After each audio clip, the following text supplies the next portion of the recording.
La première fois que j'ai découvert Soros, en fait, c'était en juin 2015. Et il y a un article qui était sorti dans Le Monde sur un supposé trafic de bois illégal en RDC, République démocratique du Congo, qui visait la France et la Chine. Et cette accusation a été formulée par Global Witness. J'avais cherché qui était Global Witness. Et j'ai vu qu'il y avait Soros. Et je me dis, mais merde, Soros, ça me dit quelque chose. Donc j'en ai parlé à un copain, Maurice, et qui m'avait déjà parlé de Soros, mais juste pour les révolutions colorées. Le bonhomme, je ne le connaissais pas. Et j'aime bien farfouiller, donc j'ai continué à creuser sur le bonhomme parce qu'il avait l'air intriguant, intéressant. Et ensuite, en bossant avec un autre collègue dessus, brièvement, on rigolait, on disait « Ah mais c'est marrant, Soros il est partout ». Et en fait non, ouais, Soros c'est vraiment partout, c'est-à-dire que plus on travaille dessus, on se dit en décor « Ah putain le mec il est vraiment partout », mais en fin de compte il est vraiment partout. C'est-à-dire que au début tu te marres et ensuite tu te marres plus du tout parce que tu t'aperçois que globalement, quel que soit le domaine, tu retrouves des éléments de Soros qui sont derrière. Le mec il a tissé sa toile depuis les années 60, quel que soit le domaine ou la grande entreprise, putain, tu vas acheter tes enveloppes chez Office Dépôt par exemple, tu files de la thune à Soros. Il y a des gens qui sont abonnés à Netflix, ils filent de la thune à Soros. Tu bois un verre de coca, tu files de la thune à Soros. En fait, le truc le plus marrant, c'est ça, c'est au début tu rigoles avec les copains, tu te dis Soros il est partout. Et ensuite, plus tu travailles dessus, et plus tu aperçois qu'en fait le mec est vraiment partout. Et là, vraiment, le bouquin, je dis, j'ai dû aborder peut-être 5%, entre 2 et 5% de l'Open Society.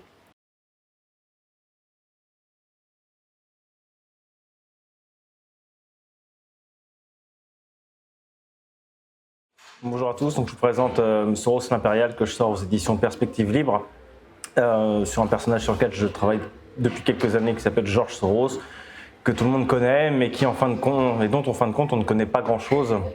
On sait qu'il est impliqué dans tout ce qui concerne la crise des migrants, on l'avait impliqué auprès de l'Union européenne, mais quand on cherche vraiment à fouiller ses réseaux, on s'aperçoit on n'en connaît pas énormément. Et malgré le fait que j'ai réalisé un livre sur lui, je peux vous dire que j'ai traité modestement peut-être 2 à 5% de tout ce qu'on peut trouver sur l'ensemble des réseaux de George Soros. Donc comme l'indique le titre, Soros l'Impérial, c'est un petit peu, on va dire taquin, c'est voir comment quelqu'un comme lui a pu développer un empire et voir comment il y a des gens qui aujourd'hui sont ses relais et le considèrent comme quelqu'un de majestueux, puisque c'est la qualité qu'on prête à quelqu'un d'impérial. Voir comment depuis une cinquantaine d'années, il a réussi à s'imposer dans divers domaines et certains auxquels on ne pense pas forcément. Donc ce que j'ai fait, c'est que j'ai essayé de vous donner un maximum d'informations en déroulant un fil conducteur, tout en essayant de vous apporter beaucoup de sources dans ce travail. Donc j'ai commencé par dérouler une petite introduction sur un fait d'actualité qui était sorti de la part d'un journal allemand qui a été repris dans la presse militante alternative, qui était l'implication de Soros, soi-disant, auprès de Greta Thunberg, au travers d'une personne qui était souvent avec Greta Thunberg. Et ce qui a été repéré, c'est que cette personne, qui s'appelle Neubauer, fait partie des réseaux de One. Et One est une ONG qui a été montée par Bono. Et en fouillant dedans, on peut voir qu'en fin de compte, c'est quelque chose qui est beaucoup plus vaste que ce qu'on peut voir à première vue. Pour l'expliquer, Greta Thunberg est juste un arbre qui cache la forêt, mais quand vous fouillez sur One, par exemple, vous apercevez qu'il y a des gens qui sont des réseaux d'État américains avec elle, qu'il y a énormément de lobbying qui est fait, notamment pour faire du business en Afrique, qu'il y a une influence qui se fait sentir jusqu'à l'Élysée. Donc dans cette espèce de chapitre introductif où je vous présente Greta Thunberg et puis One, vous avez déjà un petit aspect de l'ampleur qu'on peut découvrir derrière des réseaux Soros. On pense juste qu'il y a une personne qui est derrière, mais qu'est-ce que ça implique? En fait, ça implique beaucoup de ramifications politiques, économiques et sociétales et une grosse capacité de lobbying. Ensuite, je vous présente le personnage George Soros et son ONG principale, puisqu'il en a en fait beaucoup, l'ONG qu'il a fondée qui s'appelle l'Open Society. Et vous verrez, parmi les noms que je vous ai mis à travers ce livre, qu'il y a énormément d'organisations différentes qui pourraient être considérées comme des ONG Soros, même si l'ONG Soros officielle, c'est l'Open Society. Donc ce que j'ai essayé de faire, j'ai essayé de couvrir, j'ai fait un choix, j'ai couvert on va dire 4 grands thèmes dans 4 grands chapitres. J'ai couvert le Soros Fund Management, puisque Soros, par sa main droite, est un philanthrope, soi-disant, mais on connaît très peu sa main gauche, c'est-à-dire qu'à chaque fois qu'on parle de Soros, on parle de l'Open Society, les réseaux Open Society, son ONG, mais en fin de compte, personne ne sait vraiment ce qu'il fait en termes de business, personne ne sait auprès de quelles entreprises il investit. Personne ne sait non plus qu'est-ce qu'on peut reprocher à ces entreprises, puisque Soros est présenté par ses défenseurs comme un humaniste, un philanthrope, quelqu'un qui veut le bien, la démocratie, la liberté, l'égalité et réduire la pauvreté. Mais on s'aperçoit que dans quelques entreprises où il investit, c'est un petit peu la politique inverse. Ça, je vais vous en reparler après. J'ai ensuite abordé la crise des migrants, qui est un peu plus courte, puisqu'on sait globalement qu'il est derrière. J'ai fait une rétrospective, c'est-à-dire que je ne suis pas venu jusqu'en 2019. L'idée, c'est de savoir est-ce que c'est lui qui a orchestré dès le départ. Il fait partie en effet des personnes qui ont orchestré dès le départ, c'est ce que je montre. Ensuite, j'aborde une question qui peut vous paraître anodine, à part c'est cantonné à quelques débats politiques, mais qui est en fait celle de la transparence et des lanceurs d'alerte, et qui est en fin de compte très importante. Ça sera le chapitre le plus long du livre.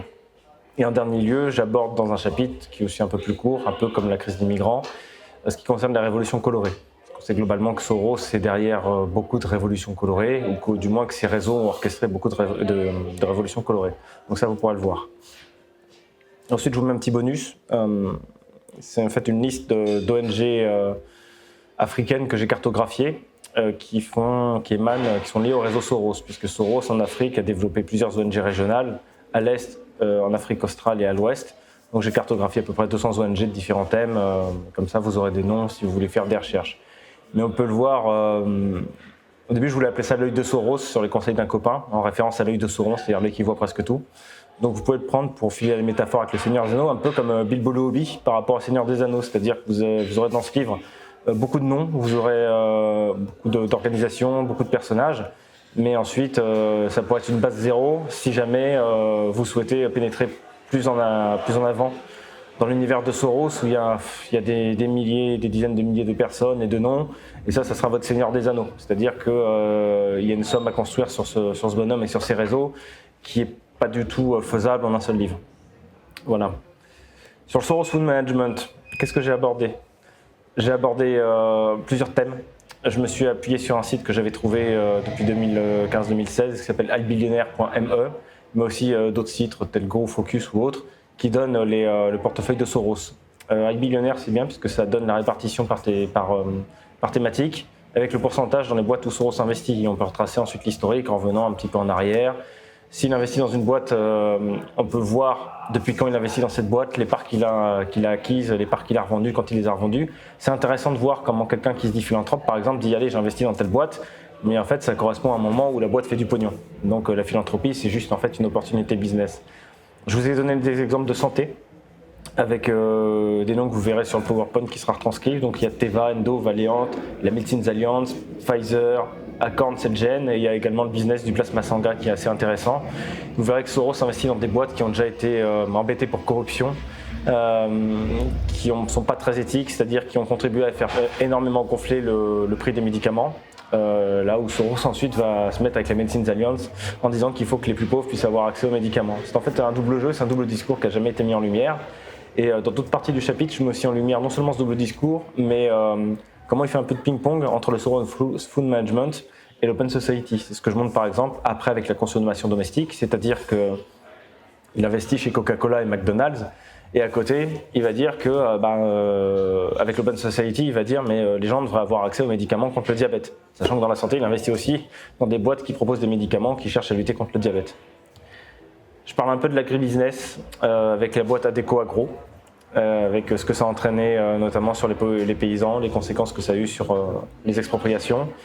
Les substances et produits avec Dow Chemical et Monsanto, puisque Soros a investi aussi beaucoup dans Monsanto à une époque. Et la technologie, où je cite un long exposé que Soros a fait où il parle des réseaux sociaux, où il parle des dangers que ça peut créer, où il parle par exemple des dangers d'accoutumance comme pour les casinos, sachant que, et où il dit que comme les casinos, les gens mettent tout leur argent, ensuite ils se retrouvent ruinés, sachant que lui-même investit dans la Caesars Corporation et ça fait partie de ses plus gros investissements. Donc encore une fois, c'est le double discours que je mets ici en lumière. Vous avez ensuite des exemples avec Red Hat. J'ai cité aussi un autre thème qui est le travail des enfants, où Soros, c'est très bien, il dit qu'il faut lutter contre le travail des enfants. Le problème, c'est qu'il investit dans certaines entreprises qui elles-mêmes ont été accusées, et où ça a été prouvé qu'elles font travailler les gamins.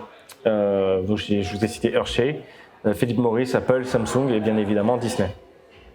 Et ensuite, j'aborde le point qui est l'énergie et l'écologie, avec la guerre de l'information qui a été menée contre l'entreprise Halliburton. Vous avez la Climate Policy Initiative aussi qui a été mise en place par l'Open Society. Et j'ai donné des exemples de son portefeuille actuel aussi dans les énergies fossiles, histoire de vous donner un panorama assez complet du Soros Management. Mais quand on parle de Soros, je pense que si on parle que de l'Open Society, on manque vraiment la moitié des choses. Donc il fallait qu'on fasse un travail sur son activité business pour pouvoir mettre en perspective. Après, je vous parle de la dite crise des migrants. C'est pas vraiment une crise puisque ça a été orchestré et ces migrants ne sont pas forcément des migrants, comme ça a été déjà pas mal exposé et puis comme j'en reparle dans ce chapitre-là. Donc je donne l'exemple du pathos, c'est de la manipulation digitale, puisque quand il y a eu la noyade du petit Thaïlande, au début tout le monde s'en foutait, mais à partir du moment où il y a deux directeurs de Human Rights Watch, qui est une ONG qui est très lourdement financée par Soros, et dont le fondateur fut l'un des dirigeants de l'Open Society pendant 20 ans, à partir de là ça a commencé à monter en mayonnaise. Ensuite, je montre un exemple de la manipulation digitale qu'il y a eu derrière, où je crois que c'est un Russe qui avait travaillé là-dessus, qui a montré comment... en fin de compte, ce sont des bots, des robots qui ont fait une campagne d'influence sur Twitter pour dire aux migrants qu'il fallait aller en Allemagne et en Autriche. Donc c'est quelque chose qui était piloté de A à Z. Je donne aussi quelques plans et programmes. Il y a eu le plan Soros, dès qu'il y a eu le début de la crise des migrants, auprès de l'Union européenne, puisque Soros joue sur sa double nationalité ou appartenance. C'est-à-dire que depuis 50 ans, il est naturalisé américain, mais pour faire du lobbying en Europe, il conserve encore son côté dit hongrois. Donc vous avez le plan Soros, le plan Merkel, l'International Migration Initiative, le programme Migration et Asile de l'Open Society et également la manière dont s'implique son université d'Europe centrale, qui a été montée par Soros, qui forme les futures jeunesses Soros. Je donne aussi quelques ONG des réseaux Soros qui sont impliqués, sachant qu'il y en a presque une quarantaine, je donne 3-4 exemples. Donc Welcome to Europe qui est connu, j'ai réussi à retracer le lien qu'il y avait avec l'Open Society. PICUM, qui est une ONG institutionnelle, qui permet de montrer que Soros finance à la fois les activistes ou soutient les activistes et en même temps présent au niveau institutionnel, puisqu'on voit Welcome to Europe qui aide les migrants à Lesbos, mais on ne sait pas tout le lobbying qui est fait à Bruxelles. Donc ça en donne quelques exemples. C'est-à-dire que l'idée c'était de voir strate par strate comment Soros construit son empire et comment son empire est influent à diverses échelles. Vous avez le Agrants, qui est une ONG initialement scandinave, mais où il y a des personnes qui sont très liées au réseau Soros et où l'Open Society a énormément d'influence. Et vous avez Solidarity Now, qui est l'équivalent de l'Open Society, mais qui l'a monté en Grèce en 2013.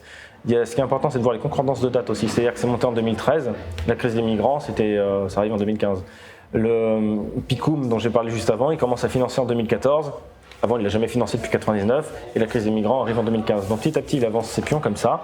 Alors il y en a qui parlent de complotisme, s'ils veulent, mais l'idée c'est d'analyser des faisceaux d'indices et de mettre un peu en perspective, de montrer des corrélations. Sachant que sur le côté complotiste aussi, j'ai énormément sourcé le bouquin. J'ai dû mettre, je crois, 1400 notes de bas de page, pas pour montrer que je mets beaucoup de notes de bas de page, mais tout ce qui est mis dedans est sourcé et donc retraçable. Vous avez ensuite la question de la transparence et des lanceurs d'alerte, qui est le plus gros chapitre du bouquin, où je me suis assez concentré sur Transparency International, qu'on ne connaît pas trop dans nos milieux, mais qui est pourtant une ONG fondamentale, qui est probablement la plus grosse ONG mondiale de lutte contre la corruption, prétendue de lutte contre la corruption. Soros la finance depuis une vingtaine d'années maintenant. Elle a beaucoup d'outils d'influence. Chaque année, elle publie dans les médias l'indice de perception de la corruption. Il y a même le dessous des cartes qui lui avait consacré une émission à l'époque. Et c'est repris dans les journaux tel quel, mais on ne cherche pas à savoir derrière comment est construit cet indice, qui a Transparency International, que fait Transparency International, qui est à son bureau, quels sont ses financements. Et surtout, ce qui est très important, c'est qu'il s'attaque à la lutte contre la corruption et au défaut de transparence, mais pas une seule fois. Ils s'en prennent à Soros, qui est pourtant un bailleur de fonds hyper opaque, puisque tout son pognon, il a fait offshore aux îles Caïmans, aux Antilles néerlandaises, et qu'il a tout fait pour se souscrire aux gendarmes boursiers de New York. C'est-à-dire que c'est du deux poids, deux mesures. Et par derrière, vous avez Transparency International qui va faire du lobbying, notamment en France, pour essayer de faire passer des lois en fonction de la transparence. Et dit globalement, c'est imposer l'hégémonie du système de droit anglo-saxon. Et ça a énormément d'impact sur nous. Vous avez ensuite d'autres ONG, vous avez Finance Watch par exemple, vous avez, j'ai parlé de Transparify, puisque cette ONG qui a été montée par Soros, par l'Open Society, attribue ensuite des bons points de transparence. Elle va dire, ils sont transparents, 4 étoiles sur 5, 5 étoiles sur 5 par exemple.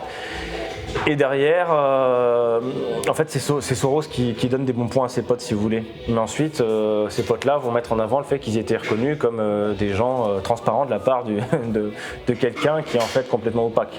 Donc c'est en fait ce deux poids deux mesures et tout ce système en fait complètement mytho que j'ai cherché à mettre en lumière, si vous voulez.